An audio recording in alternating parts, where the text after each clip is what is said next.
नमस्कार दोस्तों, स्वागत है आपका हमारे इस यूट्यूब चैनल पे। दोस्तों आज का हमारा टॉपिक होने वाला है कि अपने एक्स पार्टनर को अपनी ज़िंदगी में वापस कैसे लाएं, अपने एक्स पार्टनर को ब्रेकअप के बाद कैसे अट्रैक्ट करें, री अट्रैक्शन कैसे पैदा करें उस एक्स पार्टनर के अंदर।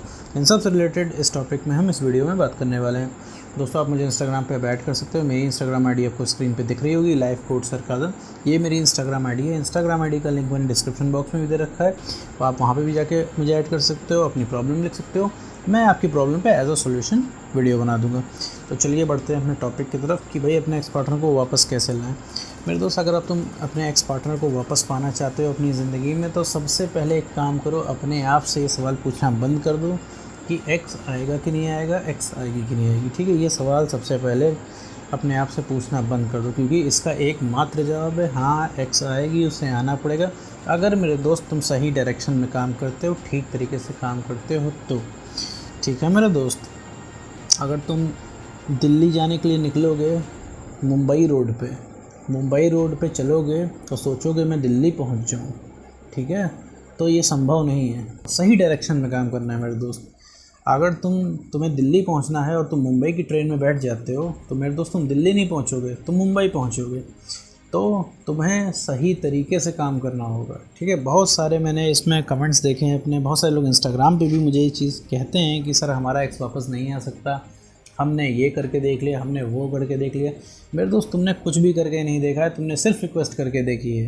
रिक्वेस्ट करके देखी, हर तरीके से दम लगा के देखा है, और तुमने हर तरीके से जो काम नहीं करना चाहिए था वही काम किया है। ब्रेकअप करने के बाद रिक्वेस्ट करनी चाहिए, तो ब्रेकअप के बाद रिक्वेस्ट नहीं करनी चाहिए। तुमने रिक्वेस्ट की है, मुझे पता है मेरे दोस्त, सब कुछ तुमने जान के नहीं किया, सब कुछ अनजाने में हुआ है, जाने अनजाने में हुआ है। लेकिन मेरे दोस्त जो चीज़ हो चुकी है उसके बारे में हम लोग डिस्कशन नहीं करेंगे, क्योंकि उसका कोई मतलब नहीं है। पास्ट में अगर तुमसे गलती हो गई है तो उसको नहीं सुधारा जा सकता है, ठीक है, पास्ट को, क्योंकि हम थोड़ा सा भी नहीं चेंज कर सकते, लेकिन हम फ्यूचर चेंज कर सकते हैं, भविष्य चेंज कर सकते हैं अपने एक्शंस को चेंज करके। तो हमें भैया सही तरीके से काम करना है। तुम अगर अपने दिमाग में ये चीज़ बैठा लोगे, एक्स आएगा कि नहीं आएगा, आएगा कि नहीं आएगा, सब एक्स कौन होता है तुम्हारी ज़िंदगी में नहीं आएगा, ठीक है। अभी तुम्हारा दिमाग ख़राब है, ठीक है, अभी तुम उस स्टेट में नहीं हो, अभी तुम्हारा इमोशनली अनस्टेबल हो, तो तुम्हें लग रहा है कि एक्स ही सब कुछ है। एक्स कुछ नहीं है मेरे दोस्त। अभी तुम्हारे पास एक्स आ जाएगा तो तुम एक्स को भगाने लग जाओगे, तुम खुद ही उसे हाथ पकड़ के निकालने लग जाओगे, ठीक है मेरे दोस्त। तो अभी ये चीज़ सवाल अपने आप से मत पूछो, अपने आप को ठीक करो। कमी अभी 50% तुम्हारे अंदर है। हो सकता है कुछ लोगों को ये बात लग सकती है कि यार हमारे अंदर कमी कैसे, हमने तो बहुत ढेर सारा प्यार किया है, हमने सच्चा प्यार किया है, हमने लॉयल्टी दी है, हम ज़िंदगी भर लॉयल रहे हैं, ज़िंदगी भर में सिर्फ प्यार प्यार प्यार ही प्यार किया है। अगले इंसान को हम सराखों पर उठा के रखते थे और उसने हमें धोखा दे दिया, और हम गलत कैसे हुए। गलत हो मेरे दोस्त, 50% गलत हो। गलत इसलिए हो कि कहीं ना कहीं तुमने अपनी सेल्फ रिस्पेक्ट से कॉम्प्रोमाइज़ किया है, तभी आज ये तुम्हारा ब्रेकअप हुआ है। दुनिया में जितने भी ब्रेकअप होते हैं उनकी लाखों करोड़ों वजह होती हैं, लाखों करोड़ों वजहों की वजह से ब्रेकअप होते हैं। लेकिन उन सब वजहों में एक वजह कॉमन होती है, वो होती है सेल्फ़ रिस्पेक्ट का खोना, ठीक है। सेल्फ़ रिस्पेक्ट ख़त्म हो जाना, इस वजह से ब्रेकअप होता है, ठीक है मेरे दोस्त। ये सबसे मुख्य रीज़न है, ठीक है, जो सब में कॉमन रहता है। तो सेल्फ़ रिस्पेक्ट अगर तुम अपनी ख़त्म कर दोगे मेरे दोस्त, आज नहीं तो कल अपने पार्टनर की ज़िंदगी से तुम निकल जाओगे। वो तुम्हें कब अपनी ज़िंदगी से निकाल कर फेंक देगा तुम्हें नहीं पता चलेगा, ठीक है। तुम समझ ही नहीं पाओगे तुम्हारे साथ हुआ क्या है। जैसे अभी भी कई लोग वीडियो सुन रहे होंगे तो उन्हें लग रहा होगा हाँ एग्जैक्टली ऐसा ही था, कि हम समझ ही नहीं पा रहे कि हो क्या रहा है। तो मेरे दोस्त इन सब चीज़ों से अभी आपको बचना है, ठीक है। एक्स पार्टनर अभी आपका इलाज नहीं है, क्योंकि आपको लगता है कि एक्स पार्टनर से आपको शांति मिल जाती है, क्योंकि उसका एक मैसेज आ जाता है, तो आपको जो है बहुत बढ़िया फील होता है, थोड़ा सा रिलैक्स मिल जाता है 2-4-5 घंटे का। आपको लगता है भाई यही हमारी दवा है, ठीक है, एक्स पार्टनर ही इलाज है, इसके अलावा कोई हमें चैन नहीं दे पाए। तो गलत सोचते हो मेरे दोस्त, ठीक है। तुम उस एक्स पार्टनर के पीछे सिर्फ इस वजह से भाग रहे हो क्योंकि तुम्हें रिलैक्स चाहिए, ठीक है मेरे दोस्त। तो ये रिलैक्स तुम्हें खुद से बनाना पड़ेगा। अगर तुम अपने आप को नहीं पसंद करते हो मेरे दोस्त, तो ये उम्मीद कभी मत लगाना कि तुम्हें कोई पसंद करेगा, ठीक है। जब तुम खुद अपने आप से सेटिस्फाइड नहीं हो तो अगला कैसे सेटिस्फाइड होगा। और तुम्हारे अंदर कोई भी अट्रैक्टिव फैक्टर नहीं है तो मेरे दोस्त कोई भी इंसान तुम्हारे पास नहीं टिकने वाला, ठीक है। तुम अपने एक्स के सामने अगर इमोशनल बन के रहते हो, झुक के रहते हो, दब के रहते हो, हमेशा रिक्वेस्ट करते हो, तो वो एक्स पार्टनर तुम्हें अपनी ज़िंदगी में मेरे दोस्त नहीं रख पाएगा, कभी नहीं रख पाएगा। ये एक साइकोलॉजिकल फैक्ट है, इस चीज़ को तुम्हें समझना चाहिए, ठीक है। ये चीज़ समझोगे नहीं तो तुम्हारा काम होगा नहीं। अब वापस आते हैं भी अपने एक्स पार्टनर को अपनी ज़िंदगी में कैसे लाएं। सबसे पहले मेरे दोस्त नो कॉन्टैक्ट टूल को फॉलो कीजिए आप 30 से 45 से 60 दिन तक, ठीक है, डिपेंड करता है आपके ऊपर। तो इस नो कॉन्टैक्ट रूल को फॉलो कीजिए, इसमें कोई भी कॉन्टैक्ट मत कीजिएगा। सबसे मेन चीज़ जो है, आप सोशल मीडिया पे स्टॉक करना छोड़ दो कि आपका एक्स पार्टनर क्या कर रहा है। अगर आपके साथ चीटिंग का केस है तो आप बिल्कुल भी ट्रैक करना छोड़ दो कि वो थर्ड पर्सन के साथ कहाँ घूम रहा है, क्या कर रहा है, खुश है, मज़े में है। बंद कर दो मेरे दोस्त, बंद इसलिए कर दो क्योंकि तुम वहाँ पे कुछ कर नहीं पाओगे, ठीक है। अभी तुम कुछ कर नहीं पाओगे, सिर्फ तुम्हारी बात ख़राब होगी, तुम्हारे रोकने से वो रुकेगा नहीं। तुम्हारा एक्स पार्टनर, उसे जो करना होगा तुम्हारे मुंह पे कर लेगा और तुम्हारे सेल्फ़ रिस्पेक्ट का हार्म होगा, ठीक। तो सेल्फ़ रिस्पेक्ट की धज्जियाँ ना उड़ें, इस वजह से तुम वहाँ मत जाओ। मुझे पता है तुम्हें बेचैनी होगी, तुम्हें लगेगा यार हम इतनी तकलीफ़ है, वो वहाँ पे मज़े मार रहा है। तो मेरे दोस्त, अभी तुम आज अपने आप को संभाल लो, कल तुम्हारा होगा, ठीक है। जब तक तुम अपने आप को नहीं सही करते हो, वो इंसान तुम्हारी ज़िंदगी में नहीं आ सकता है। तुम्हें क्या लगता है उस थर्ड पर्सन से उसका ब्रेकअप हो जाता है, मान लो अभी के भी, तो क्या वो लड़क के तुम्हारे पास आ जाएगा एक्स पार्टनर? नहीं मेरे दोस्त, वो तीसरे के पास, चौथे के पास, पाँचवें के पास, छठे के पास, सातवें के पास चला जाएगा, ठीक है। दुनिया में किसी भी ऐरे गहरे के पास चला जाएगा, लेकिन तुम्हारे पास नहीं आएगा, ठीक है। मतलब ये चीज़ तुम समझो। अभी तुम्हें समझना है कि तुम्हारे साथ हुआ क्या है। बिल्कुल भी एनालिसिस करना छोड़ दो कि तुम्हारे ब्रेकअप में क्या हुआ, कैसे हुआ, कुछ नहीं हुआ। एक चीज़ जो सत्य है, जो सच है, वो तुम्हारी सेल्फ रिस्पेक्ट इस समय ख़त्म हो चुकी है, ठीक है, उस इंसान के सामने।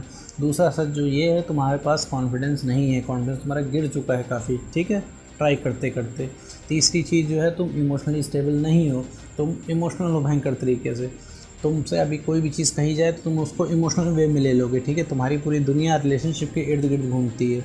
तुम किसी कपल को देखते हो तो इमोशनल हो जाते हो, किसी की लव मैरिज हो रही होती है तो तुम इमोशनल हो जाते हो, कोई रोमांटिक सॉन्ग आ रहा है तो इमोशनल हो जाते हो। हर चीज़ को तुमने जो है अपने आप से लिंक कर रखा है। तुम्हारी जो दुनिया है रिलेशनशिप के आसपास ही घूमा करती हो। तुम्हें अंदर ही ये चीज़ लगती है कि भैया रिलेशनशिप के बिना कुछ नहीं संभव है। जो ज़िंदगी है रिलेशनशिप के साथ ही, अब रिलेशनशिप नहीं तो आप जियोगे कैसे? मतलब कोई रिलेशनशिप के बिना जी कैसे सकता है? इस तरीके की फीलिंग आपके अंदर आती है। तो मैं आपको एक चीज़ बता दूं, ये सारी फीलिंग इस वजह से आती है क्योंकि आपने अपना कॉन्फिडेंस गिरा रखा है। आपका कॉन्फिडेंस बहुत ज़्यादा कम है, इस वजह से आपको याद आती है, इस वजह से आपको खालीपन लगता है, इस वजह से आपको कमज़ोरी महसूस होती है, ठीक है मेरे दोस्त। यही एक मुख्य रीज़न है। तो आप नो कॉन्टैक्ट रूल को फॉलो करो, उसमें अपने ऊपर डेली कुछ ना कुछ काम करो, अपने पसंद के काम करो। हर इंसान की ज़िंदगी में कोई ना कोई काम होता है जिसे करके उसे अच्छा लगता है। अपनी हॉबीज़ परस्यू करो, डेली अपने पसंद का एक काम इसलिए करो, छोटा सा ही काम करो।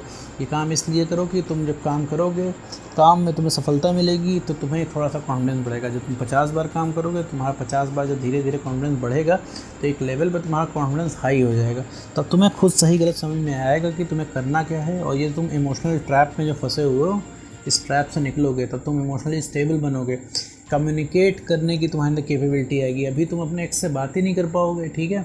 एक्स को तुम्हारे सामने आ गया एक्स, तो तुम इमोशनल हो जाओगे, टूट जाओगे, कहीं तुम्हारी आवाज़ भारी होने लगेगी, कहीं तुम डरोगे, दुनिया भर की चीज़ें आएंगी, ठीक है। तो ये सब सारी चीज़ें ना आएँ, इस वजह से हम नो कॉन्टैक्ट रूल देते हैं। आप नो कॉन्टैक्ट रूल को फॉलो कीजिए। नो कॉन्टैक्ट रूल में जितने जल्दी हो सके अपने आप का कॉन्फिडेंस बढ़ाइए, अपने आप को इमोशनली स्टेबल बनिए। खोई हुई सेल्फ रिस्पेक्ट आपको रिगेन करनी है उस इंसान के सामने।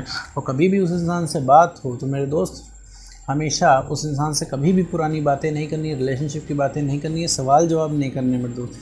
क्योंकि इन्हीं 3 चीज़ों की वजह से एक्स पार्टनर आपसे बात नहीं करता, ठीक। सबके अलग अलग सिनेरियोज़ हो सकते हैं, लेकिन सब में से एक चीज़ कॉमन है कि आप पुरानी बातें करते हैं, इमोशनल बातें करते हैं, रिलेशनशिप की बातें करते हैं और सवाल पे सवाल दागते हैं उस पर, ठीक है। तो सवाल जवाब बंद कर देना है। आप नॉर्मल एक्ट करने लगोगे, इमोशनली अगर स्टेबल हो, नॉर्मल बिहेव करोगे तो उसे इस बात से ही दिक्कत हो जाएगी तुम्हारे एक्स पार्टनर की, भाई जो इंसान मेरे पीछे पागल घुमा करता था, ठीक है, जो मेरे पीछे पड़ा रहता था, जो मेरे बिना जी नहीं पाता था, जो मुझसे दिन रात रिक्वेस्ट करता था, अब वो मेरे बिना जी कैसे ले रहा है। जब आपको आपका एक्स पार्टनर इस तरीके से देखेगा तो उसके अंदर से तलब जाएगी कि आपसे बात करने की। और ये एक दिन में नहीं होगा मेरे दोस्त, लगातार आपको करना है। ये नहीं कि उसको एक दिन आपने इग्नोर किया, एक दिन आपने नॉर्मल बातें की और फिर आप ये उम्मीद लगा के बैठ गए कि अब वो आपके सीधा पैरों में आके गिरेगा आपका एक्स पार्टनर। नहीं मेरे दोस्त, ऐसा कुछ नहीं। लगातार करना है, लगातार आपको नॉर्मल बातें करनी। समझ लो जितनी नॉर्मल बातें करोगे उतना ही तगड़ा अट्रैक्शन मेरे दोस्त, जितनी ही नॉर्मल बातें उतना ही तगड़ा अट्रैक्शन तुम्हारे एक्स पार्टनर को आएगा। और जितनी ही तुम इमोशनल बातें करना शुरू करोगे उतनी ही भयंकर तरीके से अट्रैक्शन ख़त्म हो जाएगा मेरे दोस्तों से। तो नॉर्मल बातें करो। अब इसके बाद भी बहुत लोगों के क्वेश्चन होंगे कहीं हम सब फ्रेंड जोन ना हो जाए। तो मेरे दोस्त से तुम्हारा डर है, अगर तुम्हें इतना डर लग रहा है भी तो अभी तुम नो कॉन्टैक्ट रूल में रहो, इसमें से निकलने की ज़रूरत नहीं है मेरे दोस्त, ठीक है। ये डर ही हमें नो कॉन्टैक्ट रूल में ख़त्म करना होता है। नो कॉन्टैक्ट रूल तभी सक्सेस होता है जब तुम्हें अगली वीडियो मेरी ना देखनी पड़े, ठीक है, मैक्सिमम केसेस में तुम्हें खुद समझ में आने लगे कि अब तुम्हें करना क्या है, क्योंकि तुम्हारा दिमाग ब्लॉक है, तुम्हें भी पता है क्या करना है, लेकिन अभी तुम्हारा दिमाग ब्लॉक है। तुम्हारे दिमाग को सिर्फ एक्स पार्टनर चाहिए, उससे मिलने वाला सुकून चाहिए। इस वजह से तुम्हारा दिमाग अभी चल नहीं पा रहा है, तुम आगे का देख नहीं पा रहे हो। लेकिन जब तुम नो कॉन्टैक्ट रूल फॉलो करके अपने आप को बेटर कर लोगे तो श्योरली तुम्हें सही गलत समझ में आएगा, तुम्हें खुद समझ में आएगा कि अपने एक्स को तुम्हें हैंडल कैसे करना है। तो मेरे दोस्त, अपने आप को बेटर करो, अपना कॉन्फिडेंस बढ़ाओ, अपने आप को इमोशनली स्टेबल करो, और अपना जो खोई हुई सेल्फ रिस्पेक्ट है उसको मेरे दोस्त रीस्टोर करो। तभी तुम्हारा एक्स तुम्हारी ज़िंदगी में वापस आएगा और तुमको पहले से ज़्यादा टेंशन देगा मेरे दोस्त, ठीक है। और वो आएगा नहीं, तुम्हें लाना पड़ेगा, ठीक है। वो रीअट्रैक्ट होकर आएगा, कोई रहम खा के नहीं आएगा, वो रीअट्रैक्ट होकर आएगा तुम्हारा एक्स पार्टनर। तो अगर तुमने अपना कॉन्फिडेंस बढ़ा लिया तो सबसे पहले कोई जो रीअट्रैक्ट होगा वो तुम्हारा एक्स पार्टनर ही होगा। तो उम्मीद करता हूँ दोस्तों आपको ये वीडियो समझ में आएगा। तो आज की वीडियो में बस इतना ही।